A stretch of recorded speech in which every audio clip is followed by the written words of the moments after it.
Hi friends, నేను మా అమ్మ వాళ్ళ పొలానికి అయితే వచ్చాను. సంక్రాంతి పండుగకి వచ్చాను ఫ్రెండ్స్. మా పొలానికి వస్తే అయితే నాకు చాలా సంతోషంగా ఉంటుంది. మా అమ్మ అయితే గడ్డి కోస్తుంది ఫ్రెండ్స్. మా అమ్మకు నేనైతే హెల్ప్ చేస్తున్నాను. ఇది గంటల గడ్డి ఫ్రెండ్స్. మా అమ్మ వాళ్ళకైతే మస్తు గేదెలు ఉన్నాయి.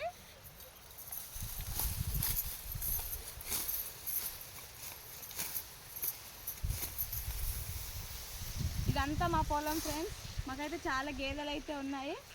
రోజు మా అమ్మ అయితే ఈ గడ్డి కోసే గేదెలకు వేస్తుంది. 16 years అవుతుంది ఫ్రెండ్స్ నా పెళ్ళయ్యి. అప్పటి నుంచి ఇక పొలం దగ్గరికి వస్తలేము. నాకు వ్యవసాయం అంటే చాలా ఇష్టం ఫ్రెండ్స్.